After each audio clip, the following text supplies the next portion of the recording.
نحمدہ ونصلی علی رسولہ الکریم اما بعد۔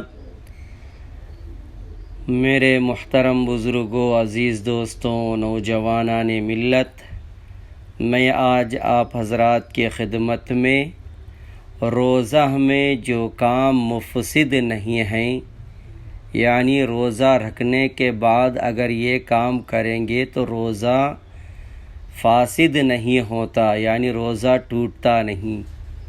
ان میں سے نمبر 1، بھول کر کھانا پینا یا جماع کرنا۔ اگر کوئی آدمی بھول کر کھا لے، پی لے اور بیوی سے جماع کر لے تو اس سے روزہ نہیں ٹوٹتا۔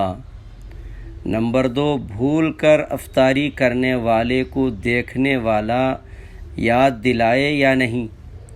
اگر کوئی شخص بھول سے روزے میں کھانے پینے لگے تو دیکھنے والے کو کیا کرنا چاہیے؟ اس سلسلے میں فقہا نے یہ تفصیل کی ہے کہ اگر وہ شخص طاقتور ہے تو اسے روزہ یاد دلانا ضروری ہے، اور اگر وہ شخص کمزور یا بوڑھا ہے تو یاد نہ دلانے کی گنجائش ہے۔ نمبر 3، روزہ میں مسواک کرنا، سرمہ لگانا، انجیکشن وغیرہ لگانا۔ مسواک کرنا، سرمہ لگانا، آنکھ میں دوا ڈالنا، خوشبو سونگھنا، انجیکشن یا ٹیکہ لگوانا اور گلوکوز چڑھوانا، یہ تمام چیزیں روزہ میں مباح ہیں، یعنی ان عملوں کے کرنے کی وجہ سے روزہ نہیں ٹوٹتا۔ نمبر 4، روزے کی حالت میں خون ٹیسٹ کرانا۔ روزے کی حالت میں خون نکال کر ٹیسٹ کرانے سے روزہ فاسد نہیں ہوگا۔ نمبر 4، بلا اختیار منہ میں مکھی یا دھواں چلے جانا۔ اگر کسی انسان کے حلق میں بلا اختیار مکھی یا دھواں وغیرہ چلے جانے سے روزہ فاسد نہیں ہوتا، روزہ ٹوٹتا نہیں۔ کان میں پانی چلے جانا۔ نمبر 6، کان میں اگر خود بخود پانی چلے جائیں تو روزہ نہیں ٹوٹتا، لیکن اگر باقاعدہ کان میں پانی داخل کیا تو ایک قول کے مطابق روزہ ٹوٹ جائے گا۔ خود بخود قے ہونا۔ نمبر 7، خود بخود قے آ جانا سے روزے میں کوئی خرابی نہیں آتی۔ نمبر 8، احتلام ہو جانا، سوتے میں غسل کی حاجت ہو جانا، یہ روزہ فاسد نہیں ہوتا۔ نمبر 9، دانت سے خون نکلے مگر پیٹ میں نہ جائے۔ دانت سے خون نکل کر پیٹ میں نہ جائے تو اس سے روزہ نہیں ٹوٹے گا۔ نمبر 10، حالت جنابت میں صبح کرنا۔ حالت جنوبی میں سحری کھانے کے بعد صبح صادق کے بعد غسل کرنے سے روزہ میں فساد نہیں آتا، روزہ ٹوٹتا نہیں۔ نمبر 11، اپنی بیوی سے دل لگی کرنا۔ روزے کی حالت میں اپنی بیوی سے دل لگی کرنا ایسے انسان کے لیے جائز ہے جسے انزال یا ہم بستری کا خطرہ نہ ہو۔ نمبر 12، مزی نکلنے سے روزہ نہیں ٹوٹتا۔ روزے کی حالت میں اگر کسی کو مزی نکل جائے تو اس سے بھی روزہ نہیں ٹوٹتا۔ نمبر 13، دانت میں چنے کے بقدر غذا رہ جانا۔ اگر کوئی غذا چنے کی مقدار سے کم دانت میں پھنسی رہ جائے، پھر منہ سے نکالے بغیر اسے نگل گیا تو روزہ فاسد نہیں ہوگا۔ نمبر 14، گرمی یا پیاس کی وجہ سے غسل کرنا۔ گرمی یا پیاس کی وجہ سے غسل کرنا بلا کراہت درست ہے، یہ روزہ نہیں ٹوٹتا۔ نمبر 15، کلی کرنے کے بعد تھوک نگلنا۔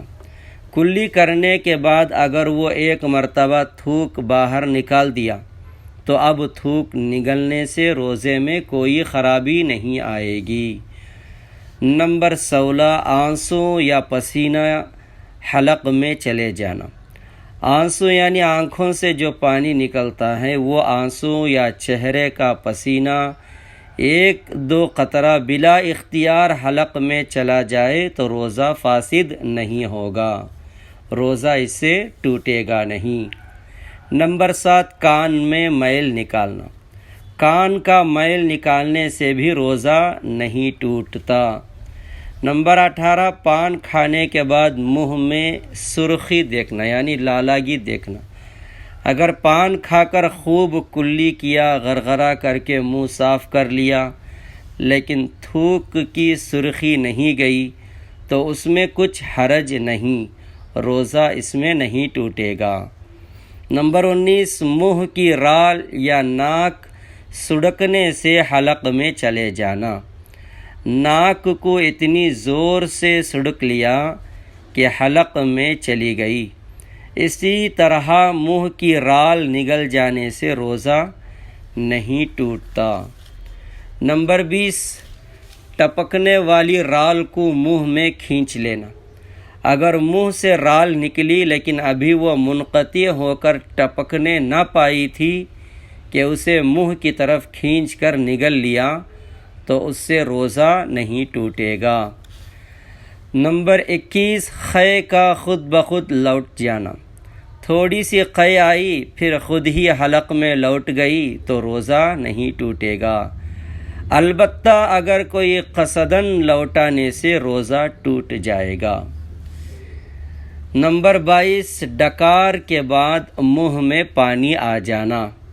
جس شخص نے سحری میں اس قدر کھایا ہوا ہو کہ طلوع آفتاب کے بعد ڈکاریں آتی ہیں اور ان کے ساتھ پانی بھی آتا ہے تو اس سے روزے میں کچھ حرج نہیں پڑتا، روزہ ٹوٹتا نہیں۔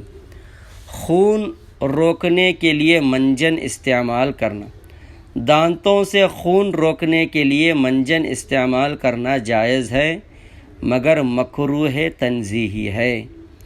نمبر 24، روزے کی حالت میں سر میں تیل لگانا۔ روزے کی حالت میں سر میں تیل لگانا بلا کراہت جائز ہے، اس سے روزے میں کوئی فرق نہیں پڑتا۔ نمبر 25، روزے کی حالت میں رومال بھگو کر سر پر رکھنا بلا کراہت جائز ہے، اس میں روزے میں کچھ فرق نہیں پڑتا۔ نمبر 26، اگر شوہر نے بیوی پر شہوت سے نظر کی یا اس کا خیال دل میں جمایا جس سے انزال ہو گیا تو روزہ فاسد نہیں ہوگا۔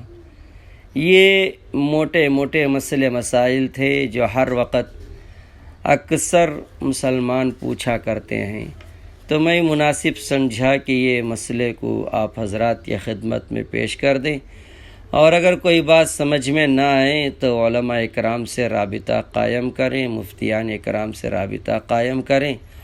اللہ تعالی ہم تمام کو صحیح طریقے سے روزے رکھنے کی توفیق عطا فرمائیں۔ السلام علیکم ورحمۃ اللہ وبرکاتہ۔